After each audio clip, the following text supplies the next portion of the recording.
Hi everybody, my name is Matt. I will be your chef tonight, and today we are going to start off cooking with Coheed. So if you will come on over here, I would like to show you what ingredients we're going to be using today. This is going to be making 4 potatoes. Now, you're going to need, like I said, 4 potatoes, ½ cup of butter, ½ pint of heavy whipping cream, about 12 ounces of ranch dressing, half a stalk of yep, you know what this is. Bacon that is actually cut up into thirds. You're going to need 8½ ounces of cream cheese, 8 slices of Cooper Sharp White American, and then a block of sharp cheddar that has been finely cubed. Alright, so to start this off, the first thing that we're going to want to do is go ahead and make sure that you have everything prepped. Now, once you have everything prepped, you're going to want to start actually cooking. So what we're going to do here first is we're going to show you the size of the cheddar that you're going to want to have. So if you see, you're going to want to go ahead and cut it into fine slivers like so.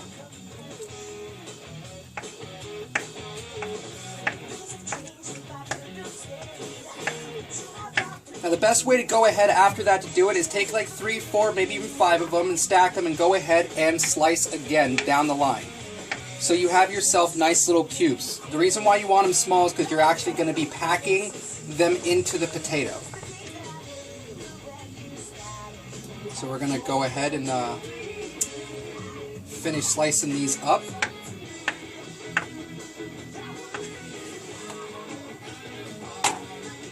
And we're going to eat this one.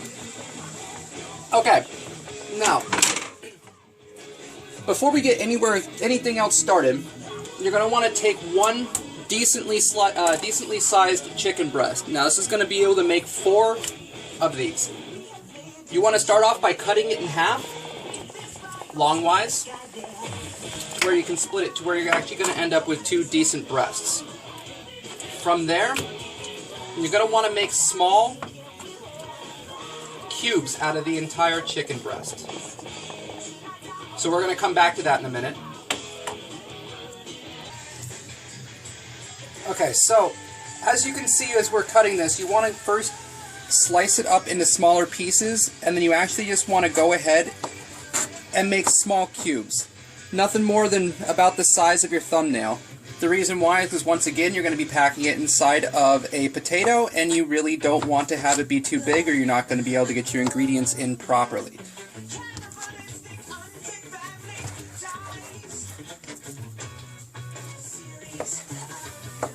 Now, the second you're done cutting up your chicken, the one thing you definitely want to remember is if you don't have yourself a double-sided cutting board, go ahead and give that a wash. If you do, go ahead and flip it over, because the last thing you want to do is switch contaminants. Also, stop using that knife, get yourself another one.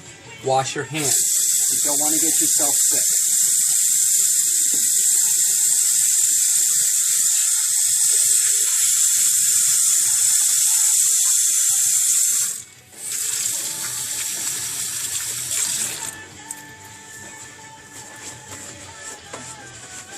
Okay, now before we start cooking anything, I'm going to show you what you need to do with your potato. So you want to go about 3/4 of the, leave about 3/4 of it good, and you want to cut the top of it off. To where you have yourself a nice little shape like this. This can be discarded. Take yourself any sort of spoon and core it. What you want to do is go ahead and basically turn it into a bowl. Now, I'll do the rest of those later. So, what we're going to want to do then is come on over here to our skillet. We're going to want to put it onto medium-high, and we're going to go ahead and let this heat up, so we'll come back to you in a minute. So, okay, now that you've taken the time to actually go ahead and core out your potatoes, that should be enough time for your skillet to actually be good and warm. So what you want to start off first by doing is taking a little bit of white vinegar. You want to take about a capful and put it inside of your skillet. From there, you can take your chicken and put your chicken in along with your butter.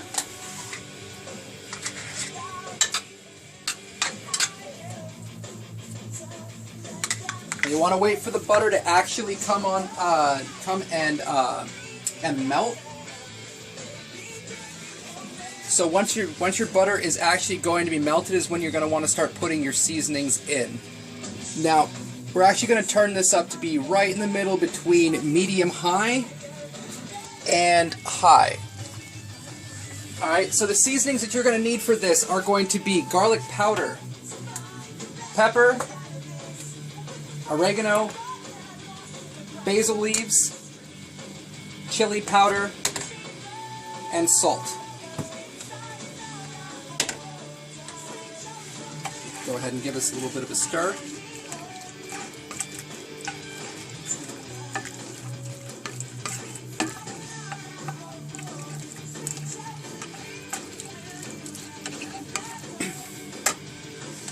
Okay.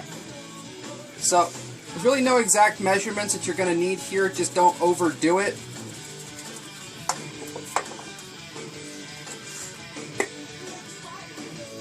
I would say if you're a technical cook, don't go anything over 2 teaspoons, definitely nowhere near a tablespoon, that you're just going to overkill your chicken and rob the flavor of the sauce that you're actually going to be making around the chicken. Gotta watch out with my basil, I've got big holes in that one.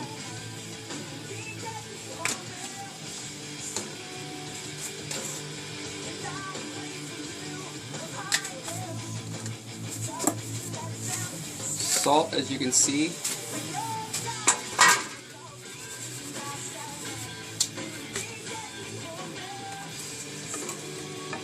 So what we're doing right now is we're just going to go ahead and white the chicken up, get a little bit of the outside cooked.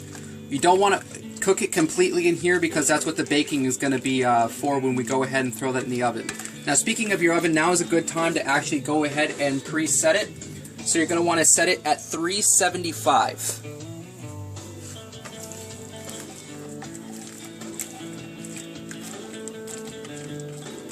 Okay, so you see how we have our chicken. It's not all the way cooked through, but it's cooked quite a bit. We have our butter base that's in there along with our seasonings. Now what you want to go ahead and do is take a full half pint of heavy whipping cream and add the whole thing.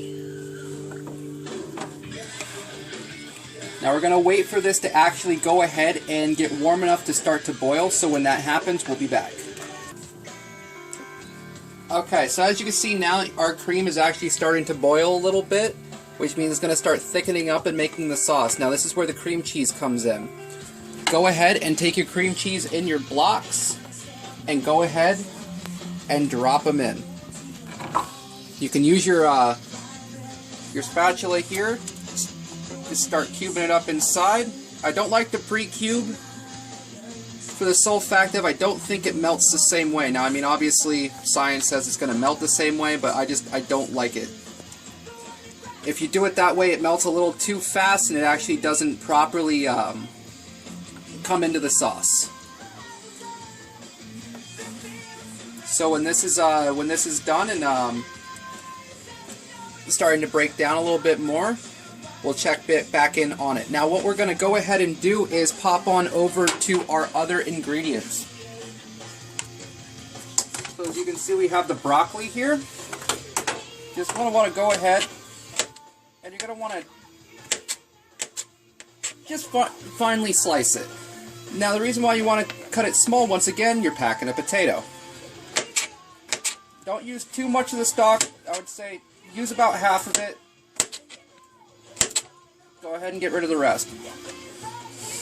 Now the reason you don't want to use too much is because honestly, most of your flavor is going to come out of the actual, I don't know if it's called a flour or the heart, whatever it is, but most of your flavor is coming out of there. And look, we just lost that part. I got cats, they eat anything, they'll go right after it. So we'll go ahead and we will take the broccoli, and we're just going to go ahead and we are going to directly add it to our mixture over here. As you can see, this is starting to thicken up a bit as the cream cheese is melting into it. Now, one thing I say to everybody who cooks is don't be afraid to taste it as it goes, because now this is my recipe, but with anything that you cook, recipes are fun, but when you decide to go your own way, it's how you end up making something new, fun, and fresh, and can share it with your friends as your own recipe. So we're going to go ahead and give it a try, and let me tell you, that is turning out really nice.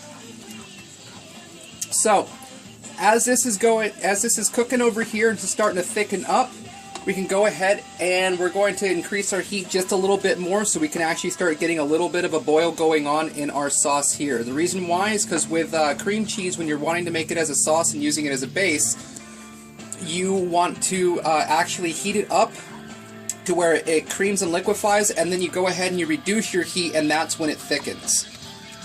As well with the heavy cream. Basically, you're essentially making pretty close to an Alfredo, but it's not an Alfredo sauce. So we're going to go ahead and let that thicken up, and we'll come back to it. Okay. So as you can see now, we've reduced the heat to just a little bit above low. And if you take a look, our chickeny cream sauce is actually starting to thicken itself up. So at this point, we're going to go ahead and we're going to take our potatoes and we're going to evenly put, just right on the bottom, a little bit of that cheddar that we cubed up earlier. You don't really want to pack it too much because you do want to remember that you do want to put more of that sauce in there than anything else. This is actually more just to get you that yummy cheesy sensation when you go ahead and cut and bite into it.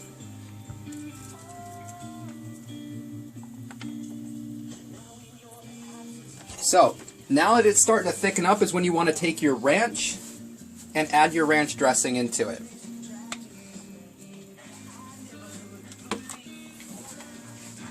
Go ahead and stir that in.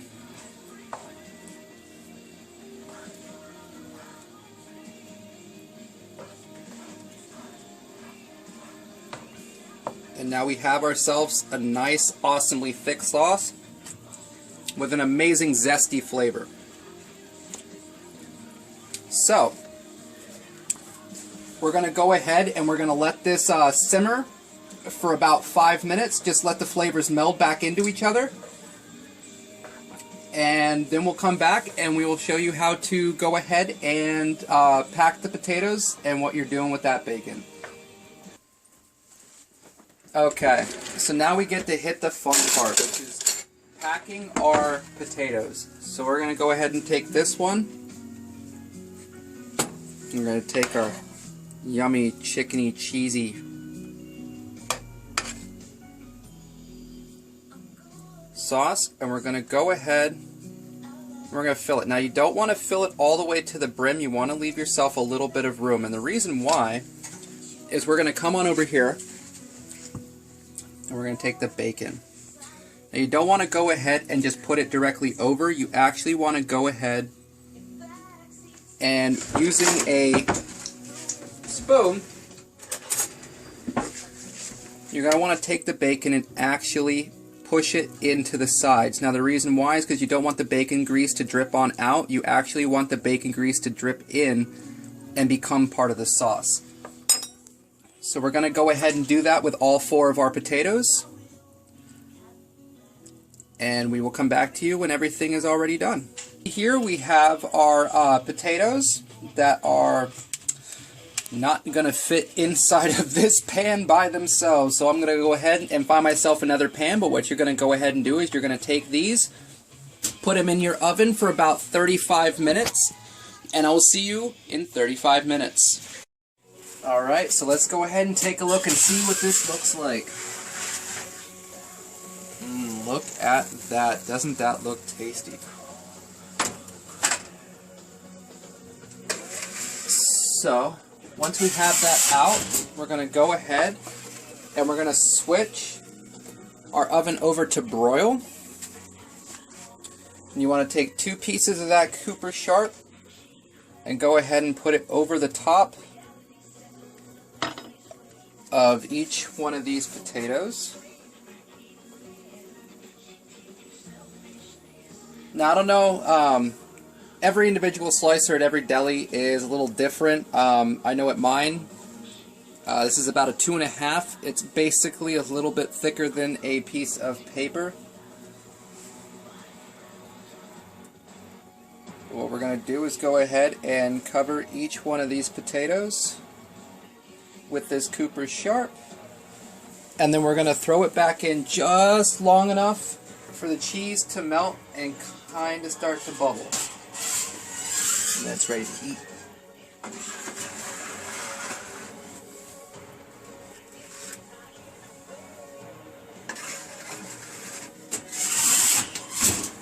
So see you in a few. Go. Okay, so it's been in there for about 3 minutes. You got that nice, perfect little browning that's happening on the top of your cheese. That means you are good to go. These are ready to be served. And from there, that's what it is. So we're going to go ahead and we're going to take one, we're going to cut into it, and we're going to go ahead and give her a try. It'd be really awesome if I had cleaned my tongs, so I'm just going to burn the fuck out of my hands and move it on over.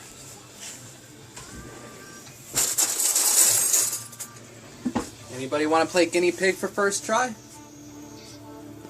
Alright, let's bring our guinea pig on over here. Guinea pig. Oh god. This is my dear friend Sydney, and she's going to go ahead and try The yum yum. our first bite.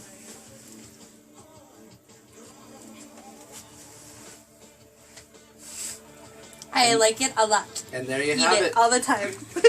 And thank you for joining me on this video, and I hope you enjoy it at home. Have a good night.